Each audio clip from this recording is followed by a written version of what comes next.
गुरुदेव, आपके चरणों में कोटि कोटि प्रणाम।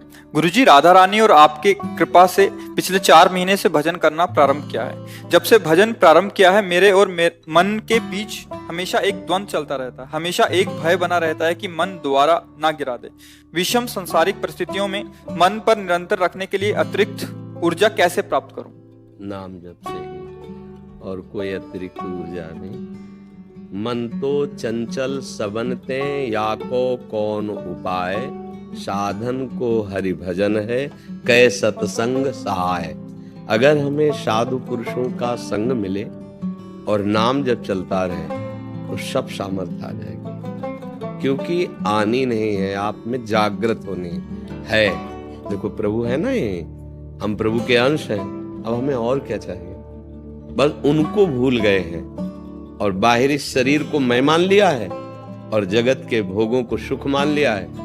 बस मान प्रतिष्ठा जगत भोग, यही हमारी ताकत को कम कर दिए हैं, मतलब विस्मृत कर दिए हैं। अगर ये जागृत हो जाए तो काम क्रोध लोभ मोह मद मत्सर हमारी ही सामर्थ्य से सामर्थ्यवान है। अगर हम स्वीकृति न दे तो किसी भी विकार की ताकत नहीं कि हमारे हृदय में हलचल पैदा कर सके।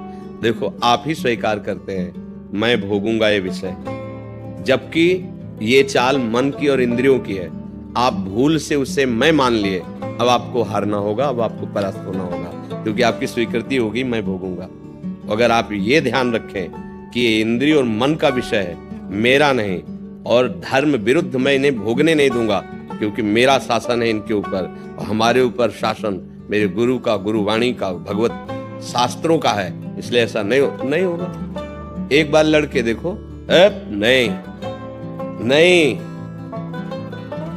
बहुत जलन पैदा करेगा वो मन व्यथित, नहीं, फिर नहीं गिर पाओगे। पर ये तभी हो सकता है जब नाम बल प्रकाशित हो और गुरुजनों के चरणों का आश्रय हो। अगर नाम भी जप रहे हो, अहंकार भी कर रहे हैं, तो भी नहीं कर पाएंगे। इसीलिए सदगुरु चरण आश्रय लिया जाता है संत महात्माओं का, कि आपके वचन से, आपकी कृपा से, क्योंकि ये जो अहंकार है ये वहीं गलित होता है। तिनकी संगति रहत जाति कुल मद सब नंसै। जब तक हमारे हृदय में कोई भी अहंकार रहेगा तब तक हम विकारों को दबा नहीं पाएंगे। अहंकार के महल में ही ये सारे विकार सुरक्षित रहते हैं, इसीलिए हमारा प्रहार हो नहीं पाता और हम पर प्रहार कर देते हैं। जब अहंकार ये नष्ट हो तब इनके रहने का ठिकाना खत्म, अब ये नष्ट हो जाएंगे, जड़ से नष्ट हो जाएंगे। और ये अहंकार गुरुदेव की कृपा से नष्ट होता है।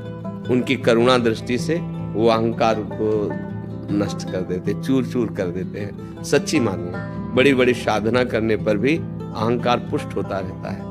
विद्या रूप महत्व कुल धन यौवन अभिमान, सठ कंटक देखे जहां, लाहे न भक्ति निदान, लाहे न भक्ति निदान, स्वांग सब नगर नार के, विषयन हाथ बिकाए नहीं रिझवन भर। ये बड़े महापुरुष के वचन है कि अगर कोई भी अहंकार है, विद्या का, रूप का, गुण का, महत्व का, जाति का, कोई भी अहंकार है, तो भक्ति महारानी आपके हृदय में नहीं रहेंगे। स्वांग रहेगा भक्ति का, और वो स्वांग विषयी पुरुषों, धनी पुरुषों को रिझाने के लिए होगा, ना कि श्री हरि को। भरतार माने होता है हरि।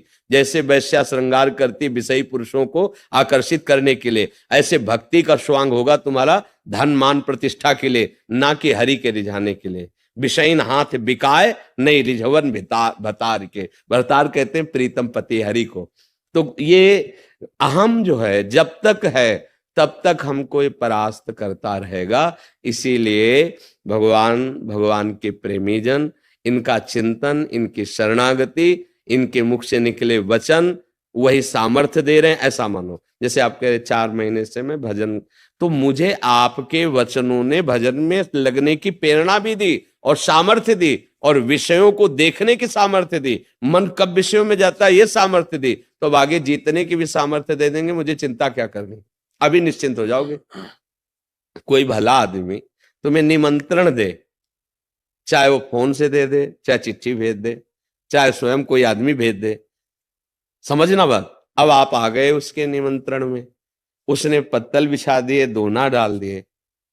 अब आप चिंतित हो रहे हो कि कब रसगुल्ला आवे, कब सब्जी आवे, कब। धैर्य रखो, वो धर्मात्मा, उसने अगर निमंत्रण दिया है, दोना पत्तल डाल दिए है, तो तुम्हें भूखा नहीं उठने देगा, वो पवाएगा। ऐसे ही संसार सागर में हम फंसे हुए थे, उस अव्यक्त परमात्मा की कृपा से वाणी रूपी निमंत्रण पहुंचा, आओ परमार्थ में, चलो परमार्थ में। अब दोना पत्तल भी बिछ गए, ये नहीं करना चाहिए, ये करना चाहिए, ऐसे करने से परमानंद मिलता है, ऐसे करने से दुर्गति होती है, दोना पत्तल बिछ गए। अब परमानंद का भोग भी वो पवा देगा, हमें बिल्कुल निश्चिंत रहना है। करो सदा तिन कै रखवारी, जिम बालक राखे महतारी। पर हमें थोड़ा युद्ध करना होगा। ना ना ना, व्यतिरेक नहीं नहीं, ये शास्त्र विरुद्ध है, गुरु की आज्ञा के विरुद्ध है। तू चाहे जलाए नहीं, मार भी दे मुझे, तो मैं ये नहीं करूंगा। बस जीत गए, बस यही जीत गए।